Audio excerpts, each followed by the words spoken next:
Hi, everybody. Welcome to Practice with K-Ride. This is video number 4 of my series of my 12 years of retirement. Video number 1 talked about the physical things I've done on a regular basis to maintain and improve my health over the last 12 years. Video 2 talked about the social aspects of my retirement, how I recreated all the social hits that I had during work, how I recreated that in retirement to have the same feel like I'm not ostracized from society. Video 3 was the mental side of retirement, the kinds of things I did to maintain my mental acuity and even improve it in various areas. And this is number 4, and this video is about passions.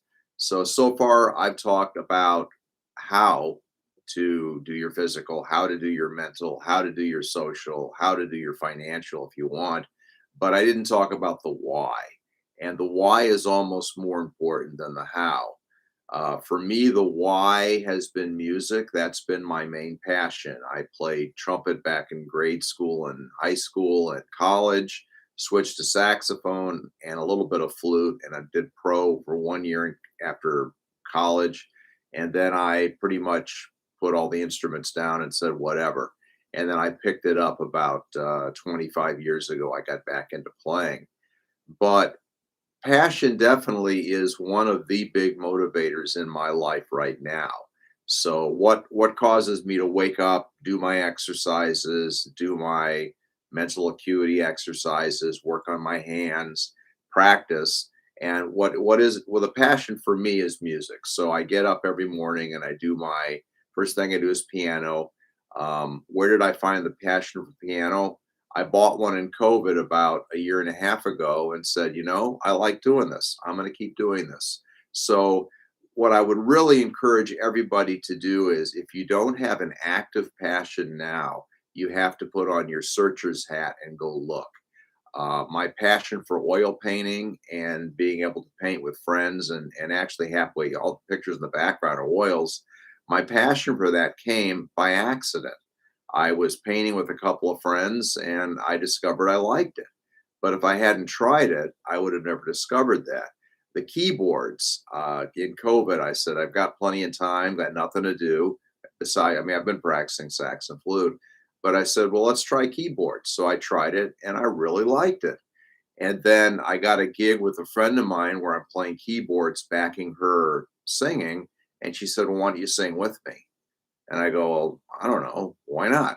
So I tried singing and I decided if I'm going to do this, I'm going to do it right. So I've been taking lessons and I do singing exercises every morning. But that has become a passion that I want to pursue. It's another reason I wake up in the morning excited with lots of things to do. My passion for videography. Once again, COVID hit, so I bought a video camera and went around, started shooting videos, and I had fun with that. So my point is, you have to kind of look for these things, and once you discover something, or once I discovered something that really woke me up in the morning ready to go, that really made everything else fall into place. If I didn't want to perform actively on saxophone and flute, I probably wouldn't do all the exercises I do. If I didn't, so I think you get the gist of where this is going. So these are my passions. The challenge is how do you find your passions? And I think I mentioned in the last video, if I wasn't doing all my convalescent work and if I wasn't doing the routines I do now, I'd probably be in a community college taking classes. But these are my passions. My passions, which I identified many years ago, are I'm always into physical stuff. I've done yoga and Tai Chi and racquetball and tennis and pool and many other physical activities. I love music. I've been involved in music since I was 10 years old. These are my passions, things I've identified. Now, for you, it could be completely different. Your passion might be your family. You may say to yourself, it's really important for me to watch my grandson or my daughter or my stepson or whomever grow up. So it's important for you to exercise every day and keep yourself going. So you're part of a family, which might be your passion, or your passion might be a cause. You might be say, "Darn it, they're ruining the river, and I'm not going to let that happen." So I'm going to keep myself in great shape and spend the rest of my life trying to help save this river or save this forest or whatever it is you feel you want to maintain as time goes on.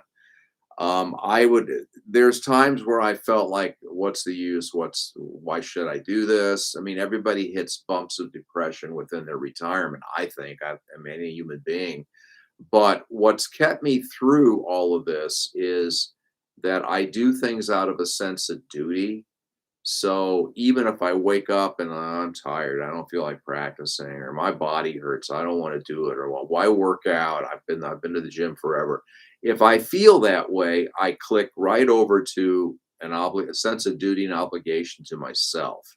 So I do things out of a sense of duty, even if I don't feel like doing them, if that makes sense. So there's times I've been painting with friends where I didn't really feel like doing it, being there, but I thought, no, I said I'm going to do this, and if I say I'm going to do something, I try very hard to follow through and to go ahead and do it. Same thing with working out. I made working out my job. My ankle may hurt on a Thursday, or my wrist may hurt on a Friday, but I still go to the gym and I work out whatever doesn't hurt. So that's been my MO. Same thing with music. There's times I feel sick, there's times I'm away from home. I still get up and I try and practice the things that bring me joy and happiness, even if I don't feel like doing it, because I know I'm going to get through this and then I will feel like doing it. So that's been really important to me to set things up on a schedule. And I have students that go, well, I had the horn out, but I didn't practice. Well, did you schedule the practicing? If you don't schedule something, hey, we should get together sometime. We'd have a wonderful time together. If you don't schedule it, it's not going to happen, or it's much less likely to happen. So so I get up, and my routine is wake up, do my morning meditation, do my standing meditation, work on my hands, get all the blood flow going, then go on and I do keyboards, and then I do vocalizing exercises, and then I do flute, and then I do sax. And probably if I focused on one of them, I'd be much, much better at it. But they're like my kids, and I'm not willing to let one go or three go because I like one. I really want to focus on all these things. And then I work out later in the day. That's fun. And when I have time, I oil paint. Oil painting's been pushed aside by the keyboard and the vocalizing. But I think you're better off having too much to do. I don't want to wake up and go, oh, what am I going to do today? Oh, I got 10 hours. I'm retired. No, I want to wake up and I go, man, I can't wait. I got this, I got this, I got this. And if I didn't have all those, I would look, I would search. You can't sit in your couch at home and go, someday someone's going to knock on the front door and go, hey, Keith, you really ought to be the world's biggest yo-yo, or you ought to be the greatest trampoline guy in the world. They're not going to tell you that. You're going to have to go out of your way and find it. I've had to go out of my way and find it. So I would encourage you, if you're not currently involved in an identifiable passion, it's worth the time and effort to figure out what that is for you. Because if you get the why, you'll figure out the how. At least that's been my experience. I know why I'm doing all this. The why for me is I quit playing music professionally back in college, back in 1980. And I said, bye music. I'm done. I'm gone. So my why now is, what would have happened if I had kept in music? What would my career have been like if I had kept performing all these years? So that's my why. I have a burning curiosity. What can I do now that I'm retired? What levels can I achieve in these areas that I like doing?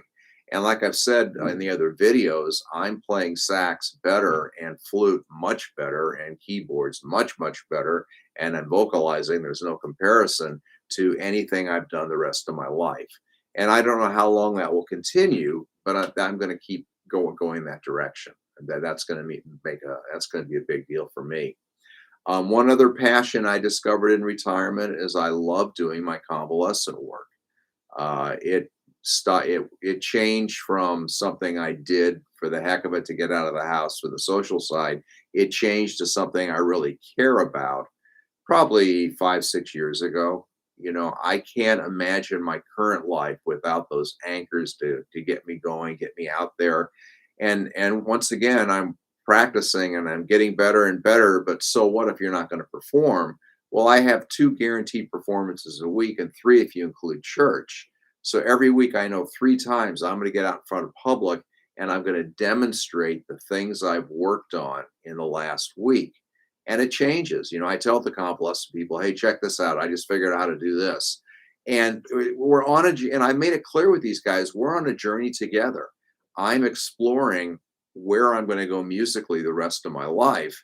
And they're in that journey with me. I'm the performer, they're the audience. They're both equally important, I think. So it's been a big deal for me to have that opportunity. And I'm so grateful that I have that opportunity. But if I didn't have the convalescent hospital, I might be the crank in the park with the Bluetooth speaker playing solos to the trees. I probably would find a way to go out and perform. So I encourage you, find your passion. If you don't know what it might be, what did you used to spend your time doing when you were a kid? What were your fun things to do in college, high school? What's the class you wish you had taken in college you never got around to doing? Passions I think are best explored with other people. So I'm playing music with other people. I take lessons on flute, I take lessons on sax, I take vocalizing lessons, I take keyboard lessons. I have a personal trainer. Why? Because I really like to learn. That's another one of my passions. I've taken lessons my whole life. I've taken pool lessons, I've taken racquetball lessons. You name it. I found the most interesting and engaging way for me to be involved in something is to actually learn how to do it better. So I've really enjoyed I enjoy teaching, I enjoy learning, I enjoy being on both sides of that. Anyway, hopefully this is helpful for you guys. If you don't have a passion, go find one. And sometimes your idols can point to passions, so you don't really quite know what your spark is, but you've always really admired fill in the blank, and you study their life, and the more you find out about their life, you go, wow, that's really interesting. That could lead you into a passion. Or you're walking by your community center and they offer classes in beads or artwork or whatever, and you say to yourself, I've never tried that. I wonder what that'd be like. So, give yourself the latitude to do that. I think it's really important. I read a book years ago on there's 4 groups of people around the world that have lived to be over 100 years old.